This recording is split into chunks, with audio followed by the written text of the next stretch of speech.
Hi everyone, हमने unit 4 का remedies वाला टॉपिक कर लिया है 1872। सेकेंडली हमने क्वांटम मेरिट भी देख लिया। आज हम देखेंगे ये रिमोटनेस वाला टॉपिक क्या है। ठीक है, देखो रिमोटनेस जब आप वर्ड देखते हो ना तो ये किस वर्ड से बना है? ये जो रिमोटनेस है ये रिमोट वर्ड से बना है। अगर आपको रिमोट का मतलब होता है, इसका मतलब होता है दूरी। आपने कभी कभी ये चीज़ सुनी होगी, हम कहते हैं कि यार ये जगह ना बहुत ही रिमोट है, मतलब ये जो प्लेस है ये बहुत ही रिमोट है। हम ये कहते हैं। ऐसा हम क्यों कहते हैं? हम ये कहना चाह रहे हैं कि ये जो पर्टिकुलर ये बाउंड्री बनी है, जो ये जगह है ना, ये बहुत दूर है मेन सिटी से। तो रिमोटनेस का जो वर्ड है ये हम डिनोट करते हैं कि यार ये चीज़ कितनी दूर है और कितनी पास है। ठीक है, तो रिमोट का मतलब होता है दूरी। वैसे ही हम कॉन्ट्रैक्ट में रिमोटनेस क्यों देखते हैं? देखो, कॉन्ट्रैक्ट में अगर आप एक चीज देखोगे, अगर आपका कॉन्ट्रैक्ट ब्रेक हो जाए, ब्रीच हो जाए, अगर ये कॉन्ट्रैक्ट क्या हो जाए, ब्रीच हो जाए, तो उससे किसी ना किसी को तो डैमेज होगा। तो जो कोर्ट है, जो हमारी हाई कोर्ट, सुप्रीम कोर्ट और जो लोअर कोर्ट है, अगर कॉन्ट्रैक्ट ब्रेक हो गया, ये जो डैमेज किसी भी पार्टी को मिला है, ये डायरेक्ट एक्शन से मिला है या इनडायरेक्ट एक्शन से मिला है। फॉर एग्जाम्पल बताती हूँ। देखो, एक एग्जाम्पल देखो, ए और बी दो लोग हैं। ए जो है वो अपनी गाड़ी बी के शोरूम में देता है। ए अपनी गाड़ी बी के शोरूम में देता है, बी का शोरूम है और ए एक इंसान है, खाली ए एक कस्टमर है और बी का शोरूम है। ए की गाड़ी का एक्सीडेंट होता है और ए अपनी गाड़ी बी के शोरूम में देके आता है। कहता है कि तुम 7 डेज में मुझे मेरी गाड़ी वापस कर देना। बी कहता है ठीक है, मैं ट्राई करूंगा, मैं 7 डेज में तुम्हारी गाड़ी दे दूंगा। अब बी बेचारा 7 डेज के ना देके वो 10 डेज में देता है, मतलब वो 3 दिन ज्यादा लगा देता है। अब ए बी से कहता है कि तुमने मेरी गाड़ी 3 दिन के बाद दी, इस वजह से मेरी शादी नहीं हो पाई। अब बी कहता है ये क्या बात हुई यार, माना कि मैंने तेरी गाड़ी 3 दिन के बाद दी है, इससे तुझे कुछ ना कुछ डिले हो सकता है, उसका मैं तुझे पैसा दे दूंगा, लेकिन ये तो कहीं से भी नहीं हो सकता कि तेरी शादी रुक जाए। तो यही केस लेके ए कोर्ट में जाएगा। ए कोर्ट में गया, उसने बी के खिलाफ केस डाला। उसने कहा कि देखिए सर, मैंने अपनी गाड़ी बी को दी थी और बी ने मेरी गाड़ी 7 दिन के बदले 10 दिन में दी, और ए यहाँ पे ये भी कहता है कि इस वजह से मेरी शादी नहीं हो पाई। तो कोर्ट यहाँ पे देखेगी कि ये जो बी का एक्शन है, ये और आपकी शादी जो है, क्या इन दोनों में कोई रिलेशन हो सकता है? ऐसा तो कभी भी नहीं हो सकता कि गाड़ी 3 दिन डिले हो जाए और आपकी शादी ना हो। पर ए कहता है कि नहीं, इसी गाड़ी से मैं जाने वाला था अपनी शादी में, और वहां से फिर मैं अपनी होने वाली वाइफ को घर में लेके आता। तो ये कार नहीं दी इसने मुझे, इस वजह से मेरी शादी नहीं हुई। तो कोर्ट वहां पे कहेगी देखो भाई, तुम्हारी शादी और कार ना देना, तुम्हारी शादी और कार में बहुत ही दूरी है, ऐसा तो कोई इंसान सोच ही नहीं सकता। तो इन दोनों के बीच में बहुत ज्यादा रिमोटनेस है। मतलब ये जो तुम्हारा जो ये डैमेज हुआ है, शादी ना होना, और जो ये कार है, इन दोनों के बीच में बहुत ही ज्यादा दूरी है। इन दोनों ही इंसिडेंट में बहुत ज्यादा रिमोटनेस है। तो रिमोटनेस का जो टॉपिक है ना, ये कोर्ट को बहुत ज्यादा हेल्प करता है डिसाइड करने में कि अगर कॉन्ट्रैक्ट ब्रीच हुआ है, उससे जो भी डैमेज आ रहा है, वो डैमेज जो आ रहा है वो आपके कॉन्ट्रैक्ट से कितना लिंक करता है, कितना वो दूरी है, कितना वो डायरेक्टली उसे अफेक्ट करता है। अगर आप याला केस देखोगे, ए और बी का केस, तो यहाँ पे रिमोटनेस तो बहुत ही ज्यादा है। कोई भी इंसान सोच ही नहीं सकता है कि भाई अगर मतलब मैं इसकी गाड़ी 1 या 2 दिन के बाद दूंगा तो इसकी शादी नहीं होगी। ज्यादा से ज्यादा क्या हो सकता है आपका, आप 1 दिन ऑफिस नहीं जाओगे, आप 2 दिन ऑफिस नहीं जाओगे, यही इंसान सोच सकता है। लेकिन शादी और कार ये तो कभी भी नहीं हो सकता है। तो कोर्ट यहाँ पे ये बोलेगी कि यहाँ पे हम देख रहे हैं कि बहुत ही ज्यादा रिमोटनेस है, इसीलिए जो बी है वो इसके लिए लाइबल नहीं है। बी आपको 3 दिन का कंपनसेशन दे देगा, जो भी आपको आपकी जॉब का लॉस हुआ है। अगर आप 3 दिन छुट्टी में रहे तो उसके लिए तो बी आपको कंपनसेशन दे देगा, लेकिन आपकी शादी टूट गई इसके लिए नहीं देगा।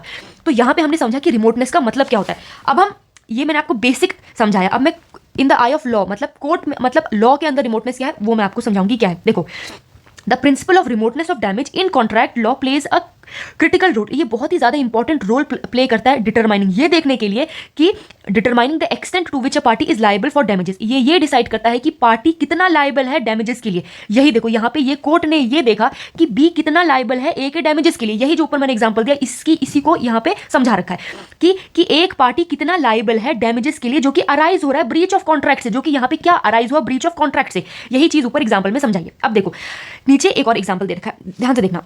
द डॉक्ट्राइन, ये जो डॉक्ट्राइन का मतलब रिमोटनेस ऑफ डैमेजेस, ये एंश्योर करता है जो डिफेंडेंट है is only liable for the consequences. मतलब कि यहाँ पे ये जो डॉक्ट्राइन है रिमोटनेस ऑफ डैमेजेस, ये एंश्योर करती है जो डिफेंडेंट, मतलब यहाँ पे आप ये बी को डिफेंडेंट मानोगे, ए क्या हुआ प्लेंटिफ, बी क्या हुआ डिफेंडेंट। प्लेंटिफ जिसके साथ आप बीती हुई है, डिफेंडेंट जिसने वो डैमेज किया है। तो यहाँ रिमोटनेस ऑफ डैमेजेस जो है ना, ये डिफेंडेंट के लिए बहुत अच्छा काम करती है। ये डिफेंडेंट को उसी चीजों के लिए लाइबल करती है जिसके लिए उसने कुछ कॉन्सिक्वेंसेज किए हैं, या उसी चीजों के लिए बी लाइबल होगा जो वो फोर्स ही कर सकता है, जो वो समझ सकता है, सोच सकता है कि उसके एक्शन से ये सारी चीजें हो सकती हैं, उसके एक्शन से ये सारे डैमेजेस हो सकते हैं।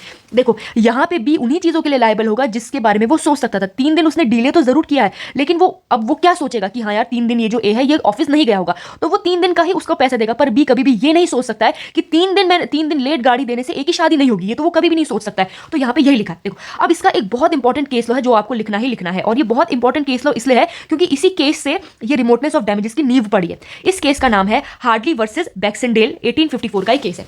इस केस में क्या होता है ना, एक इंसान होता है हार्डली, उसका मिल होता है, मतलब कि आप मान लो उसकी वहाँ उसका ऐसा मिल होता है जहाँ वो मिल वो होता है ना जहाँ पे गेहूं डालते हैं लोग और वहाँ से फिर आटा निकलता है, मतलब कि चक्की पीसने वाला उसका एक मिल होता है। तो यहाँ पे जो चक्की वाली जो मशीन होती है ना, उसका एक व्हील जो है वो टूट जाता है और वो व्हील को जो ये हार्डली है वो एक इंडस्ट्री में भेजता है ठीक होने के लिए, जिसको हम देखो तो जो उसका जो व्हील होता है, व्हील को यहाँ पे लिखा हुआ है क्रैंक शाफ्ट, जो ये शाफ्ट है इसको ठीक करने के लिए वो एक इंडस्ट्री में भेजता है। अब वो इसको भेजने के लिए एक ट्रांसपोर्ट वाली एक इंसान उससे बात करता है, मतलब बैक्सेंडेल से बात करता है। बैक्सेंडेल से कहता है भाई, हार्डली कहता है भाई भाई तू ये मेरा व्हील जो है ना इसको अपनी कार में लेके इंडस्ट्री को दिया। बैक्सेंडेल वो व्हील जो है वो इंडस्ट्री में देके तो आता है, लेकिन हार्डली ने उससे कहा था कि तू 1 हफ्ते के अंदर मुझे ये व्हील लाके दे देना। अब बैक्सेंडेल 1 हफ्ते ना लेके 2 हफ्ते ले लेता है, मतलब कि वो 1 हफ्ता डिले कर देता है। यहाँ पे हार्डली बैक्सेंडेल के ऊपर केस डाल देता है कोर्ट में। वो कहता है कि बैक्सेंडेल ने 1 हफ्ता लेट कर दिया जिस वजह से मेरी जो मिल है वो ठप पड़ी हुई है।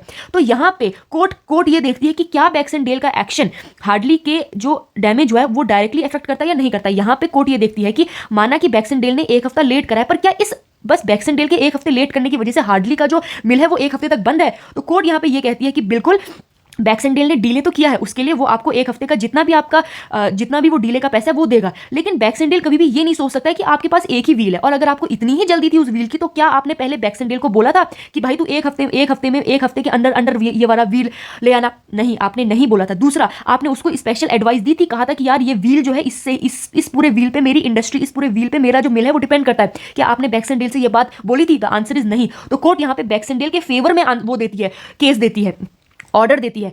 कोर्ट कहती है कि देखो बैक्सेंडेल ने बिल्कुल 1 हफ्ता लेट आपको वो व्हील दिया है, क्रैंक शाफ्ट दिया है, लेकिन यहाँ पे बैक्सेंडेल कभी ये सोच ही नहीं सकता था कि सिर्फ एक व्हील की वजह से आपका जो मिल है वो ठप है। अगर आपको मिल की इतनी ही जरूरत थी तो आप पहले बैक्सेंडेल को बता देते, या फिर आप एक एक्स्ट्रा व्हील अपने पास रख सकते थे जब आपकी पूरा मिल एक व्हील पे डिपेंड करता है। तो यही यहाँ पे लिखा हुआ है कि देखो मॉडर्न रिमोटनेस ऑफ डॉक्ट्राइन के लिए बहुत ज़्यादा केस इंपॉर्टेंट है। इस केस में क्या होता है कि एक मिल ओनर होता है हार्डली और वो एक कॉन्ट्रैक्ट करता है बैक्सेंडेल के साथ कि वो उसको डिलीवर कर देगा उसका ब्रोकन ये शाफ्ट टू एक मैन्युफैक्चर के वहाँ जो एक इंडस्ट्री। तो बैक्सेंडेल यहाँ पे डिले करता है जिस वजह से क्या होता है कि ये जो हार्डली की मिल है ये ओपन नहीं होती है। तो यहाँ पे हार्डली एक केस लेके आता है, वो कहता है कि जितना भी मुझे लॉस हुआ है उसका सारा पैसा बैक्सेंडेल देगा। लेकिन यहाँ पे कोर्ट ये कहती है कि देखो डैमेजेस तो हुआ है लेकिन डैमेजेस बहुत ही फार है, कभी बैक्सेंडेल ये सोच ही नहीं सकता कि एक व्हील पे आपका पूरा मिल डिपेंड करता है। तो यहाँ पे बैक्सेंडेल जो है वो रीजनेबल फोरसाइट नहीं कर सकता आपकी मिल ओपनिंग को और व्हील से रिलेटेड चीज़ों को। तो वो आपको पैसा सिर्फ उसी का देगा जो आपका थोड़ा बहुत, वो आपको स्पेसिफिक फाइनेंशियल लॉस का पैसा देगा जो कि सिर्फ डिले की वजह से हुआ है और ये मिल की ओपनिंग की वजह से नहीं हुआ है। तो ये केस इंपॉर्टेंट है, ये आपको यहाँ पे रिमोटनेस ऑफ डैमेजेस में लिखना पड़ेगा। देखो ये केस क्यों इंपॉर्टेंट है, क्योंकि इस केस ने 2 चीज़ों की फाउंडेशन रख दी, पहला नेचुरल कॉन्सिक्वेंसेज और दूसरा स्पेशल सर्कमस्टांसेस। अब देखो ये जो जजमेंट है हार्डली वर्सेस बैक्सेंडेल, इसने एस्टैब्लिश किया 2 चीज़ों को। पहला क्या है नेचुरल कॉन्सिक्वेंसेज, मतलब डैमेजेस जो नेचुरली अराइज होंगे, देखो वो भी किससे, ब्रीच ऑफ कॉन्ट्रैक्ट से। अब हम यही एग्जांपल देखें हार्डली वर्सेस बैक्सेंडेल का। यहाँ पे नेचुरल कॉन्सिक्वेंसेज क्या है कि डिले हो गया, माना कि 1 हफ्ता डिले हो गया तो ये याली मशीन ये व्हील है, याली मशीन काम नहीं कर सकती, बाकी आपके पास और मशीन होंगी तो वो सारी मशीन काम कर सकती है। ये हम नेचुरल कॉन्सिक्वेंसेज कह सकते हैं।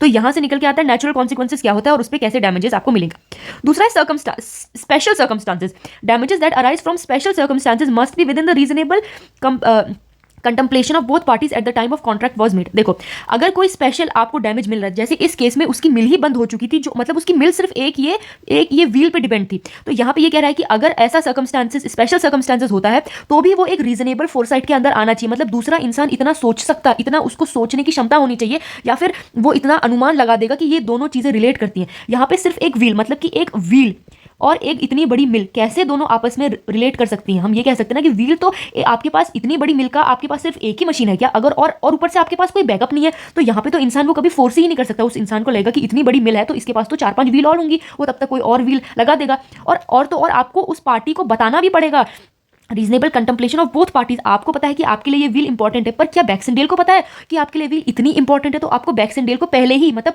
प्रायर उसको इन्फॉर्मेशन देनी पड़ेगी। अगर आपने हाँ बताया है उसको कि यार बहुत ही जरूरी है, इसको 1 हफ्ते में लेके आ, और तब भी वो नहीं लेके आता तो वहाँ पे बैक्सेंडेल की 100% गलती है, पर आपने खुद ही नहीं बताया है तो यहाँ पे ये स्पेशल सर्कमस्टांसेस अराइज नहीं होंगे।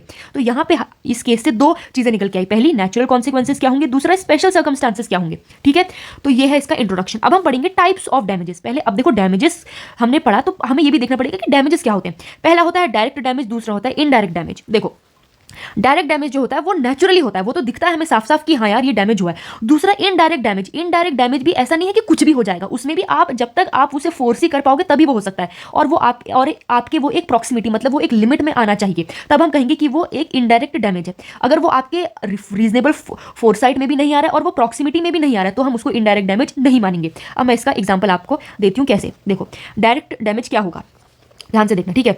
डायरेक्ट डैमेज क्या होगा, मान लिया जाए ए और बी दो लोग हैं, ए जो है वो रोड में जा रहा है, ए रोड में जा रहा है और उसने बी को धक्का दे दिया, मतलब ए अपनी बाइक में जा रहा था या फिर हाँ चलो बाइक में जा रहा था धीरे धीरे और गलती से उसको बी को धक्का लग गया। अब ये तो डायरेक्ट डैमेज क्या होगा, बी को धक्का लगा है तो बी रोड में गिर जाएगा, यही होगा, तो ये तो डायरेक्ट डैमेज है। अगर ए जा रहा था और बी को धक्का लगा, बी को चोट लग गई, तो ए को यहाँ पे कंपनसेशन देना पड़ेगा, क्योंकि इतना तो कोई भी सोच समझ सकता है कि भाई मेरी बाइक से किसी को धक्का लगेगा तो चोट लगेगी, और चोट लगेगी तो मैं पैसा दूंगा, तो ये है डायरेक्ट डैमेज। अब इनडायरेक्ट डैमेज देख लेते हैं, ठीक है। मान लिया जाए ए और बी दो लोग हैं, ए वही बाइक से जा रहा है और बी को धक्का लग गया। अब बी को जब धक्का लगा, अब बी के हाथ में एक बैग था, वो बैग भी नीचे गिर गया और उस बैग की वजह से किसी तीसरे इंसान को भी चोट लग गई, ठीक है। तो यहाँ पे भी ए इतना दिमाग लगा सकता है कि अगर वो किसी को धक्का देगा तो क्या पता उसके धक्के की वजह से किसी तीसरे इंसान को चोट लग जाए, तो ये इनडायरेक्ट डैमेजेस में आएगा। मतलब कि ए ने यहाँ सी को डायरेक्टली धक्का नहीं दिया है, लेकिन उससे बी को धक्का लग गया और बी से गलती से सी को धक्का लग गया, तो इतना तो ए फोर्स ही कर सकता है कि यार मैं किसी को धक्का दूंगा तो क्या पता तीसरे वो अपने बचाव के लिए तीसरे इंसान को की हेल्प ले और उसको भी गिरा दे, ये वो फोर्स ही कर सकता है, तो ये इनडायरेक्ट डैमेजेस में आएगा। लेकिन अब दूसरा केस देखो, अब यहाँ पे ए और बी दो लोग हैं, फिर से दो लोग हैं, ठीक है, ए और बी दो लोग हैं, यहाँ पे भी ए के पास बाइक है और बी एक इंसान है जिसके हाथ में बैग है, जैसा वो पहले इंसान, यहाँ पे भी जो बी था उसके इंसान में बैग था। अब ए ने यहाँ पे गलती से बी को धक्का दे दिया। अब यहाँ पे जो बी है इसको मान लो तुम एक टेररिस्ट, ये क्या है, टेररिस्ट है, मतलब ये आतंकवादी है। अब बी को, अब ए को नहीं पता कि ये एक आतंकवादी और इसका जो बैग है इसके अंदर बॉम्ब है। जैसे ही ए ने बी को धक्का दिया वो गलती से गिरा, उसके हाथ में जो वो बॉम्ब था वो भी गिर गया और उस बॉम्ब से जो आसपास की सारी बिल्डिंग्स थी, ठीक है, यहाँ पे जितनी भी बिल्डिंग थी, जितनी भी पूरी की पूरी मार्केट थी और जो भी लोग थे उन सबकी डेथ हो गई। अब यहाँ पे तुम एक बात बताओ, क्या तुम कभी अगर आप ही कुछ सोचो, आप रोड में जा रहे हो, आपके पास बाइक है, स्कूटी है, आप गलती से किसी को धक्का दे दो तो आप इतना तो सोच सकते हो ना कि जिस इंसान को मैंने धक्का दिया उसको चोट लगेगी। लेकिन दूसरा केस ये कह रहा है आप बाइक और स्कूटी से जा रहे हो और आपने किसी इंसान को धक्का दिया, उसके हाथ में एक बैग था, अब उस बैग के अंदर बॉम्ब निकलता है, वो बॉम्ब फट जाता है, उससे आसपास की सारी बिल्डिंगों में आग लगती है, सारे इंसानों की डेथ हो जाती है, सारी रोड मार्केट सबकी सब जल जाती है।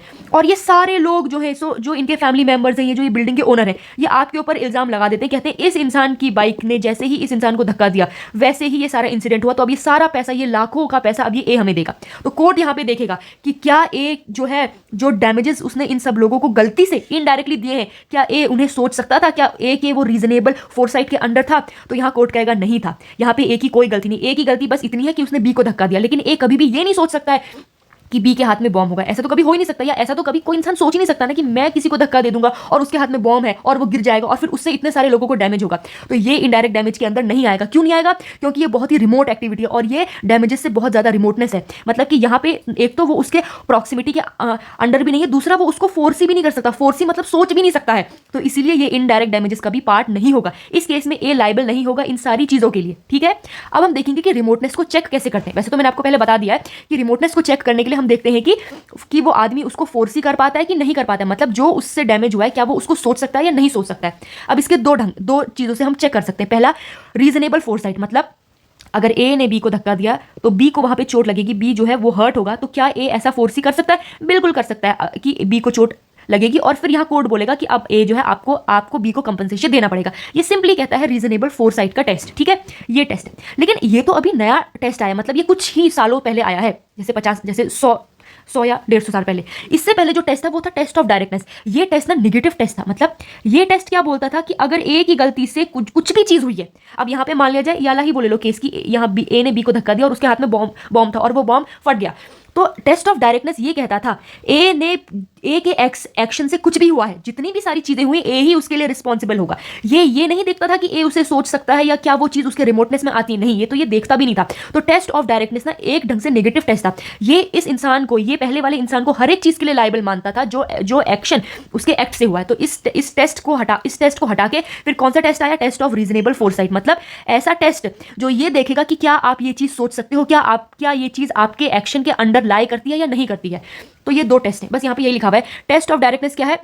ये कहता था कि डिफेंडेंट हर वो चीज़ के लिए लायबल है, ऑल डायरेक्ट कॉन्सिक्वेंसेज, मतलब कि जो चीज़ें हुई हैं उन सारी चीज़ों के लिए इंसान लायबल होगा, चाहे वो एक्शन वो फोर्सी कर सके या नहीं कर सके। तो ये एक ढंग से नेगेटिव टेस्ट भी था, ठीक है, बस ये लिखा है पे, द टेस्ट ऑफ फोर्सिबिलिटी टेस्ट, मतलब रीजनेबल फोरसाइट वाला टेस्ट। इस टेस्ट में क्या है ना, इस टेस्ट में ये बोला है कि क्या आप उस चीज़ को फोर्सी कर सकते हो या नहीं कर सकते हो, इस टेस्ट में ये चीज़ चेक होगी।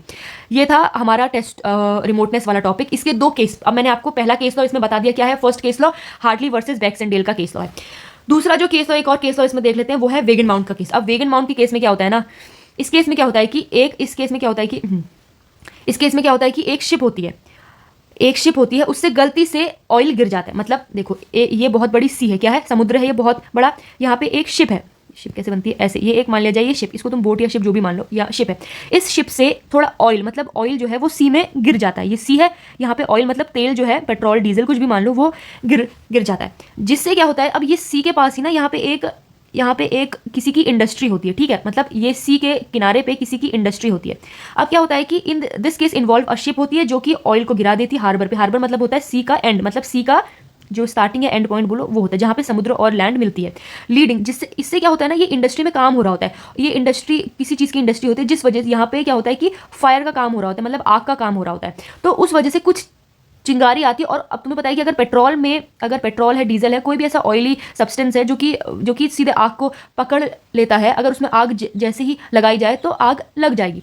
वैसा ही इसमें होता है, ये इंडस्ट्री में कुछ आग का काम हो रहा होता है और एक चिंगारी जाती है और वो ये पूरे समुद्र में ही क्या कर देती है, पेट्रोल या डीजल या ऑयल के ऊपर आग की फ्लेम्स आती हैं, जिस वजह से समुद्र में तो थोड़ा थोड़ा आग की फ्लेम्स आती है, ये जो इंडस्ट्री है ना इसमें भी आग लगती है। तो यहाँ पे कोर्ट ये कहता है, कोर्ट ये रूल करता है कि देखो डैमेजेस तो बिल्कुल हुआ है, लेकिन आप ये फोर्स ही नहीं कर पाओगे कि समुद्र के अंदर ऑयल है, आप कैसे फोर्स कर सकते हो कि यार ये कोई यहाँ पे शिप जा रही है, वो ऑयल गिरा देगी या उससे गलती से ऑयल गिरेगा और फिर वो उसमें आग लगेगी, फिर आपकी इंडस्ट्री को उससे नुकसान होगा। तो ये सारा इंसिडेंट है ना, ये काफी रिमोट है। मतलब अगर ये मान लिया जाए शिप ए है और ये जो ये इंडस्ट्री है, इसको आप मान लो बी, यहाँ पे आप ऐसे मानो जो ये शिप है ये ए है और जो ये इंडस्ट्री है बी है, तो ये इंडस्ट्री ने इस शिप पे केस कर दिया है कि इसकी गलती थी कि इसने यहाँ पे समुद्र में ऑयल गिराया और उससे मेरी इंडस्ट्री में आग लगी।